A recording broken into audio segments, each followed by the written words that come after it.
Perkenalkan, nama saya Helen Diana Fida. Saya dosen ilmu komunikasi di Fakultas Ilmu Sosial dan Ilmu Politik Universitas Kristen Indonesia di Jakarta. Hari ini saya akan berdiskusi atau memaparkan materi mengenai perempuan dan literasi media digital. Apa sih media digital itu? Secara singkat atau gampang, kita bisa memahami media digital sebagai media elektronik yang terhubung dengan jaringan internet. Nah, beberapa media digital yang sering kita gunakan itu antara lain adalah Google atau mesin search engine atau mesin pencari data. Kalau kita kadang bilangnya Mbah Google ya, atau juga yang dikenal dengan perpustakaan online di mana segala hal ada di sana. Apapun yang kita mau cari ada di Google. Nah, kemudian selain itu ada juga yang namanya portal berita online seperti detik.com, kompas.com, dan lain sebagainya. Dan yang tidak kalah sering kita gunakan adalah platform media sosial. Waktu yang kita habiskan untuk menggunakan internet di Indonesia berdasarkan data dari Hotsuite Indonesia 2020 itu adalah 8 jam 52 menit per harinya. Jadi dari 24 jam kehidupan kita per harinya, sepertiganya kita habiskan untuk mengakses internet. Dan waktu yang kita habiskan untuk menggunakan media sosial itu setiap hari adalah 3 jam 14 menit. Jadi Anda bayangkan bagaimana media sosial, media digital ini begitu dekat sebetulnya dengan keseharian kita. Nah, media sosial itu sendiri apa? Media sosial itu adalah media daring yang digunakan untuk bersosialisasi, berpartisipasi, berinteraksi, dan juga berbagi di dalam dunia maya. Ada 10 platform media sosial yang banyak digunakan di Indonesia. Nah, apa saja? Yang paling pertama sudah pasti kita juga sering gunakan adalah YouTube. Yang kedua WhatsApp, ketiga Instagram, keempat itu Facebook, kelima Twitter, keenam Facebook Messenger, ketujuh Line, kedelapan LinkedIn, 9 TikTok, dan ke-10 Pinterest. Kita akan membahas mengenai perempuan dan media digital, di mana ternyata pengguna media sosial di Indonesia ini sebanyak 170 juta orang, dengan komposisi pengguna antara perempuan dan laki-laki itu sebetulnya tidak jauh berbeda. Meskipun memang laki-laki lebih banyak penggunanya, tapi tidak jauh berbeda dengan pengguna perempuan. Contohnya saja ketika kita melihat dari penggunaan YouTube.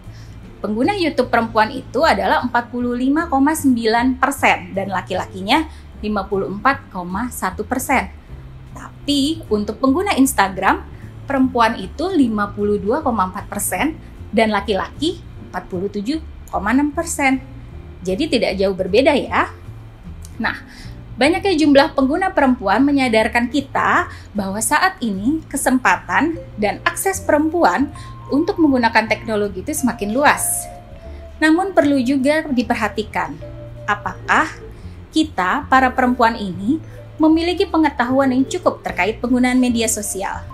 Karena tidak jarang kekerasan terhadap perempuan itu justru dipicu dari ketidakpahaman kita terhadap penggunaan media sosial.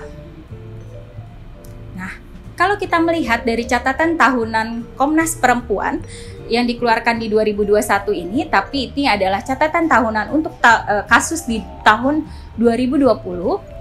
Nah, pada tahun 2020 ini kekerasan terhadap perempuan itu terjadi sebanyak 6.480 kasus. Dengan kasus tertinggi adalah kekerasan terhadap istri yang disusul kemudian dengan kekerasan dalam berpacaran dan kekerasan terhadap anak perempuan.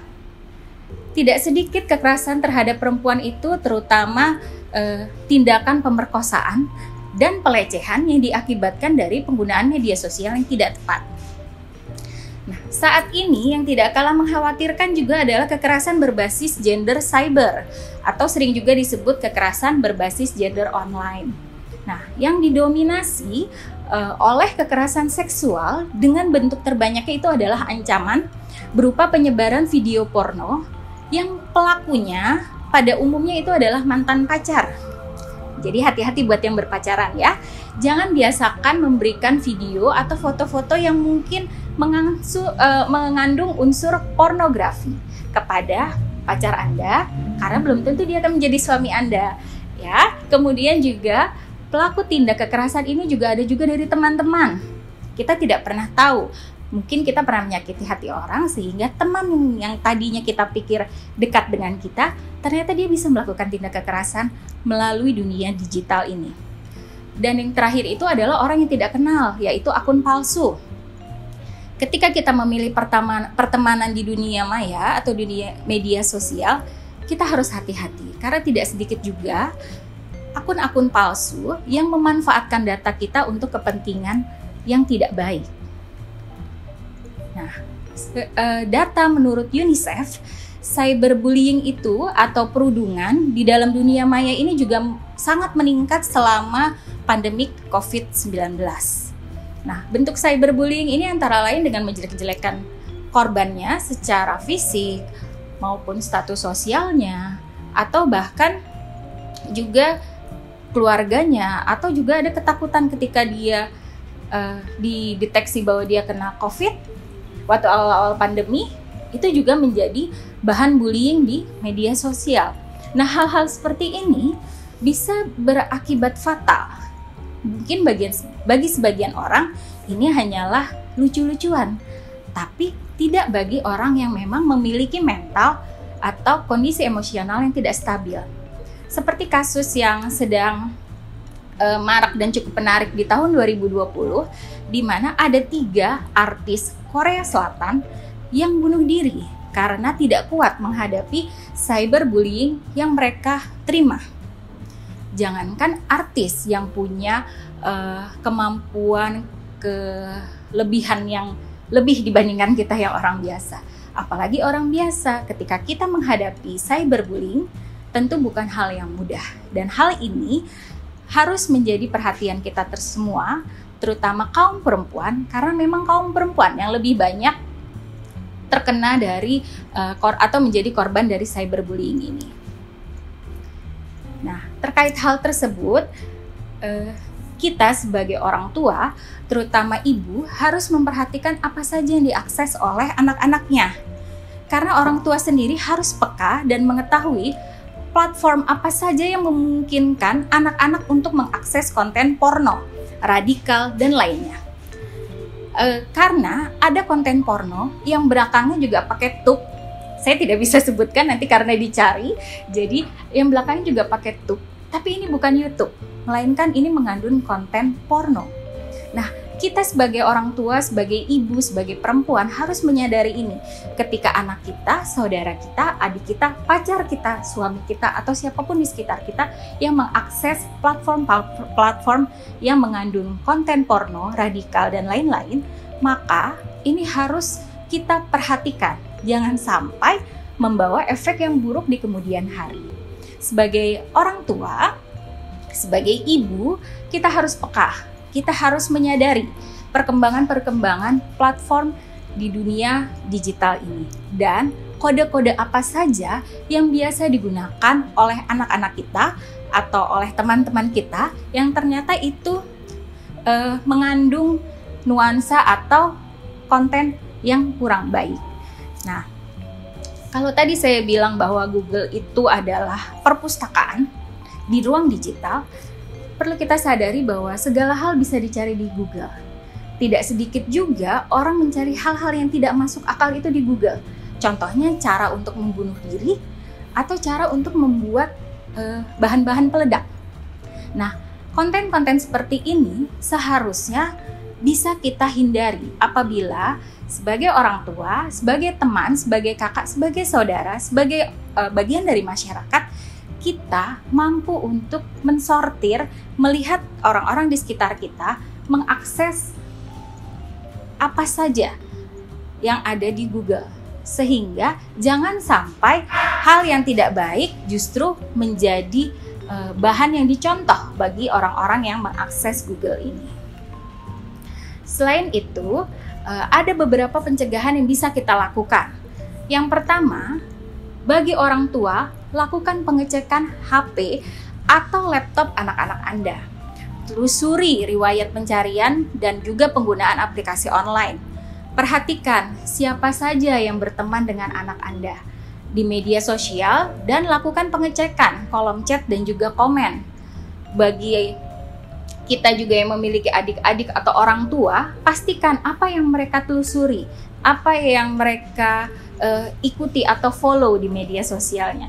Siapa yang berteman dengan mereka, komennya seperti apa. Karena ini bisa mencegah untuk adanya hal-hal yang tidak kita inginkan di depannya.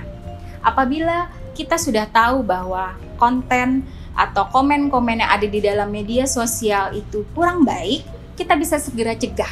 Kita bisa segera unfollow, kita bisa segera tutup akunnya. Hal-hal seperti ini adalah kesadaran dulu dari kita. Nah, berikutnya pencegahannya yang bisa kita lakukan yaitu bagi para perempuan, private akun Anda. Dan lakukan pengecekan sebelum menerima pertemanan dengan siapapun. Sehingga apa yang menjadi tujuan awal kita ini untuk menggunakan media sosial itu tetap bisa sesuai dengan jalurnya.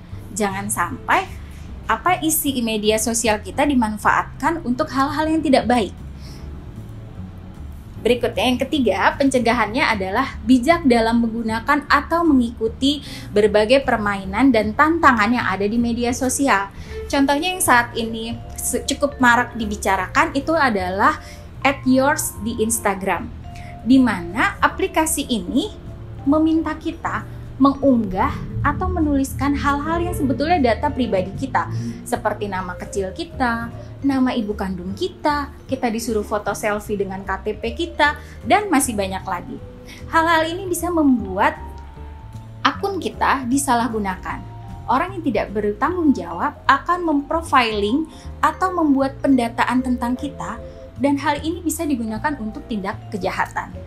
Oleh sebab itu, kita harus bijak ketika kita menggunakan media sosial atau media digital, meskipun itu konsepnya hanya sebuah permainan. Dan yang berikutnya adalah pahami karakter platform media sosial sebelum menggunakannya. Jangan asal klik, jangan asal kasih izin media sosial atau aplikasi apapun untuk mengakses data-data yang ada di handphone Anda atau di akun pribadi Anda. Dari pencegahan tersebut, kita juga harus mengetahui ada beberapa hal yang tidak boleh dilakukan. Yang pertama sudah pasti adalah dilarang memberikan atau mempublikasikan data pribadi kita di media sosial. Karena hal tersebut bisa disalahgunakan oleh orang-orang yang memang ingin mengambil keuntungan dari data-data pribadi kita. Yang kedua, mengunggah dan memberikan foto atau video yang bermuatan pornografi, kekayaan, penghinaan, dan lain-lain yang bisa memicu munculnya reaksi negatif dari orang lain. Karena buat kita mungkin itu hal yang sederhana, seperti kita foto dengan mobil baru kita, dengan handphone baru kita, atau kita sedang shopping atau hangout di tempat yang mewah. Tapi buat orang lain ini bisa saja menimbulkan rasa iri dan justru memicu orang untuk berbuat jahat kepada kita. Yang berikutnya, yang ketiga adalah jangan mengunggah foto atau video anak-anak. Anak kita, keponakan, atau siapapun di sekitar kita, terutama juga disertai dengan data mereka. Maksudnya kita posting foto dengan nama mereka atau mereka yang lagi kita jemput di sekolah mana. Nah, itu bisa berdampak buruk karena bisa saja orang akan melakukan tindak penculikan kepada anak-anak yang ada di unggahan media sosial kita. Dan yang terakhir adalah jangan mengunggah dan menginformasikan kegiatan keseharian kita. Sama seperti tadi yang sebelumnya adalah orang yang tidak bertanggung jawab bisa membuat profiling, membuat profil kita, kebiasaan kita, sehingga mereka bisa melakukan hal-hal yang tidak baik kepada kita, terutama kepada kaum perempuan. Tindak perkosaan bisa muncul ketika oknum yang tidak bertanggung jawab ini melihat profil kita, keseharian kita di mana saja, dia tahu kita ngapain aja, dan dia akan membuntuti kita. Jadi yang awalnya mungkin dia hanya suka lihat kita, ketika dia sudah tahu kebiasaan kita, bisa muncul keinginan buruk untuk melakukan hal yang buruk kepada kita. perempuan itu memiliki peran penting di dalam keluarga dan juga dalam kehidupan bermasyarakat. Oleh sebab itu, kita sebagai perempuan harus mampu berperan sebagai agen perubahan dan memberikan edukasi kepada orang-orang di sekitar kita mengenai penggunaan media digital dan media sosial. Hal sekecil apapun yang kita lakukan akan berdampak besar, tidak hanya bagi kita, tapi juga bagi para perempuan di sekitar kita. Mari bijak menggunakan media digital dan media sosial, mulai dari diri sendiri dan sebarkan kepada orang-orang di sekitar kita. Mari kita dukung kampanye 16 hari anti kekerasan terhadap perempuan. Sampai jumpa dan salam sehat.